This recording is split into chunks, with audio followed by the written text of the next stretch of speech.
बिस्मिल्लाहिर्रहमानिर्रहीम। अस्सलाम वालेकुम वरहमतुल्लाहि वबरकातुहू। आज का हमारा बायो का chapter 4 cell structure and function का टॉपिक है साइटोप्लाज्म। तो चलिए डिस्कस करते हैं कि साइटोप्लाज्म क्या होता है।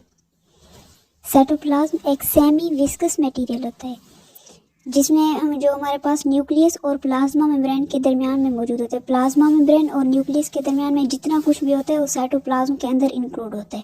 सेमी विस्कस होता है, थोड़ा सा गाढ़ा होता है, फ्लूइड लाइक नहीं होता हमारे पास, जो थोड़ा सा गाढ़ा होगा साइटोप्लाज्म। और इसके अंदर ये हमारे पास प्रोटोप्लाज्म का मेजर कंपोनेंट है। प्रोटोप्लाज्म क्या होता है कि साइटोप्लाज्म और न्यूक्लियस इन दोनों को इकट्ठे मिला के हम प्रोटोप्लाज्म कहते हैं। और साइटोप्लाज्म जो होगा वो प्रोटोप्लाज्म का एक अहम स्ट्रक्चर होगा, इसे हम अहम कंपोनेंट कह सकते हैं। अब इसके पार्ट्स हम डिस्कस करते हैं। हमारे पास इसके पार्ट्स में पहले आते हैं ऑर्गेनेली आते हैं, उसके बाद बाकी पार्ट्स डिस्कस करेंगे। तो ऑर्गेनेलीज में हमारे पास फिक्स्ड ऑर्गेनेलीज भी होते हैं और फ्री फ्लोटिंग ऑर्गेनेलीज भी होते हैं। फिक्स्ड ऑर्गेनेली कौन से होते हैं? एंडोप्लाज्मिक रेटिकुलम, जो हमारे पास न्यूक्लियर मेम्ब्रेन और प्लाज्मा मेम्ब्रेन के साथ कनेक्टेड होते हैं, अटैच होते हैं, जो हम उससे अलग नहीं हो सकते। हमारे पास एंडोप्लाज्मिक रेटिकुलम फिक्स्ड ऑर्गेनेली में आ जाते हैं, जहाँ से एंडोप्लाज्मिक रेटिकुलम के दो टाइप्स में, रफ एंडोप्लाज्मिक रेटिकुलम और स्मूथ एंडोप्लाज्मिक रेटिकुलम। ये हमारे पास प्रोटीन सिंथेसिस में रफ एंडोप्लाज्मिक इन्वॉल्व होगी और स्मूथ जो होगी वो हमारे पास लिपिड मेटाबॉलिज्म में इन्वॉल्व होगी। उसके बाद नेक्स्ट ऑर्गेनेली है free floating organelle. Free floating organelle क्या काम करते हैं? फ्री फ्लोटिंग ऑर्गेनेली साइटोप्लाज्म के अंदर मूव करते हैं, फ्री फ्लोटिंग ऑर्गेनेली कौन कौन से होते हैं? माइटोकॉन्ड्रिया होते हैं, क्लोरोप्लास्ट होते हैं। ये दोनों ऑर्गेनेलीज हमारे पास फ्री फ्लोटिंग ऑर्गेनेलीज है। उसके बाद नेक्स्ट पार्ट है साइटोप्लाज्म का इंक्लूजन में क्या होगा? हमारे पास जो वेस्ट मटेरियल्स हो सकते हैं, स्टोर्ड फूड हो सकती है, जो कुछ भी हमारे पास usable at the time usable नहीं होगा वो हमारे पास इंक्लूजन में इंक्लूड होगा। इंक्लूजन क्या होता है? फ्रीली प्रेजेंट इन साइटोप्लाज्म के अंदर फ्रीली प्रेजेंट होती है।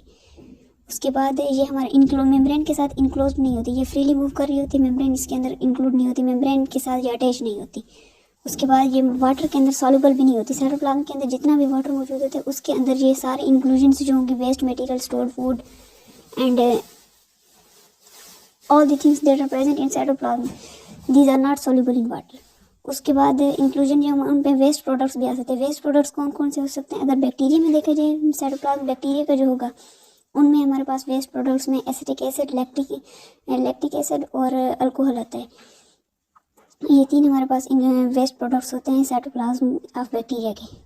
उसके बाद नेक्स्ट पार्ट है साइटोसोल को डिस्कस करते हैं। साइटोसोल वैसे कहते हैं कि cytosol is the soluble part of cytoplasm.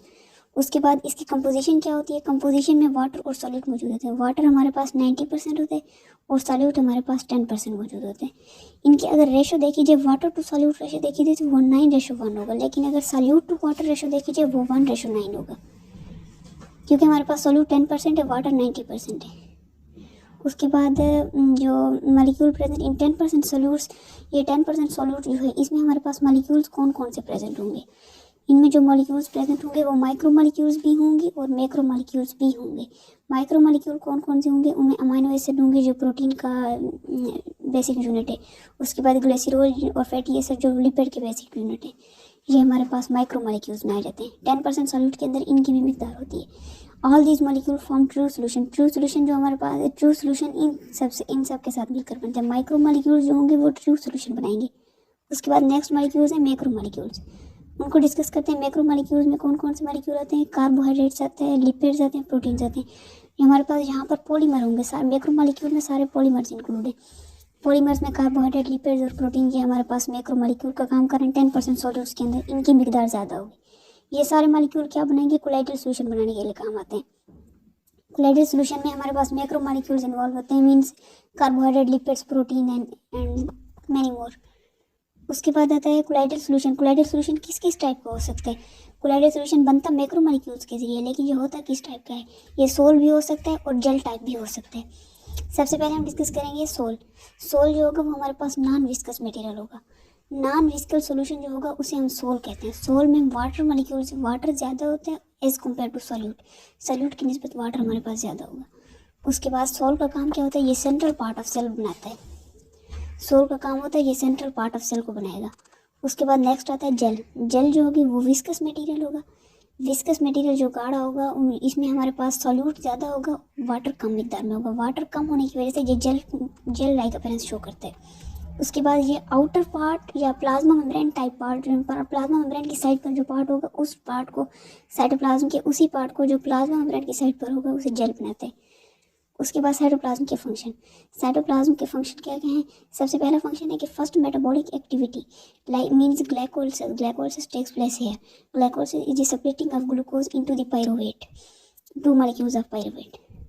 Cytoplasm का पहला फंक्शन ये है कि फर्स्ट मेटाबॉलिक एक्टिविटी है जिसे हम ग्लाइकोलाइसिस भी कहते हैं या ईएमपी पाथवे भी कहते हैं, ये हमारे पास साइटोप्लाज्म के अंदर होते हैं। उसके बाद ग्लूकोकाइनेज एंजाइम इज प्रेजेंट है इन दिस साइटोप्लाज्म।